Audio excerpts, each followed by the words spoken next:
మనకి మరో breaking news చూస్తున్నాం. విజయవాడలోని యనమల కుదురు కరకట్టుపై మైనింగ్ శాఖకు సంబంధించిన ఫైల్స్ ను తగలబెట్టడంపై సర్కార్ సీరియస్ అయింది. దీని వెనుక ఉన్న ఏ ఒక్కరిని కూడా వదిలిపెట్టేది లేదని మంత్రి కొల్లు రవీంద్ర వార్నింగ్ ఇచ్చారు. కొందరి అధికారుల ప్రమేయం ఉన్నట్టుగా తెలుస్తోందని అన్నారు. ఆయన పూర్తి స్థాయి విచారణకు ఆదేశించామని మంత్రి కొల్లు తెలిపారు.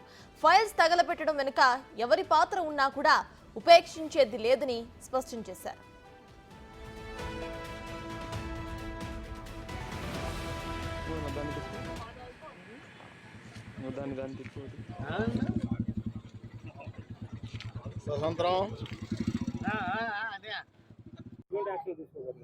కఠినమైన చర్యలు ఉంటాయి. దాంట్లో ఏం లేదు. ఆల్రెడీ ఉదయమే కన్సర్న్ డిపార్ట్మెంట్ అధికారులందరూ కూడా ఆదేశించడం జరిగింది. ఇమ్మీడియట్గా దాని మీద పూర్తి స్థాయిలో ఎంక్వైరీ చేసి మరి దాని మీద ఎవరైతే దాంట్లో ఇన్వాల్వ్ అయినారో దాని మీద కఠినంగా చర్యలు తీసుకోవడం జరుగుతుంది.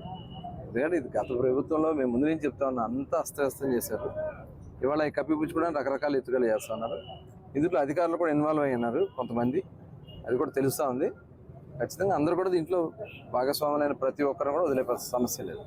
అది ఏ ఫైల్స్ చూద్దాం. అది ఇప్పుడు మనం చూసిన దాని ప్రకారం అక్కడ పొల్యూషన్ కంట్రోల్ PCBకి సంబంధించినవి ఉన్నాయి. ఇంకా ఏమేమి ఉన్నాయి, ఎక్కడ జరుగుతున్నాయి ఏంటో కూడా ఆల్రెడీ ఇంతకుముందు కూడా మొత్తం ఆఫీస్ సీజ్ చేశారు. 2 రోజుల క్రితం ఆఫీస్ ఓపెన్ చేయడం జరిగింది. ఆ ఆఫీస్లో టోటల్ అంతా కూడా ఆల్రెడీ అధికారులు హ్యాండ్ ఓవర్ చేసుకున్నారు.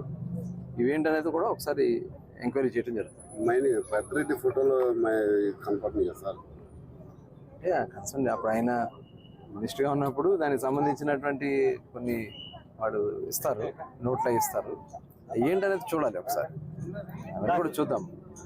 ఏం చేస్తారంటే ఇప్పుడు ఏదన్నా ఒక డిస్కషన్స్ ఉన్నప్పుడు వాడు నోట్ తయారు చేసే ముందు దాని మీద కన్సర్న్ మినిస్టర్స్ అందరూ కూడా అది చూద్దాం. అది కూడా ఏంటనేది చూద్దాం.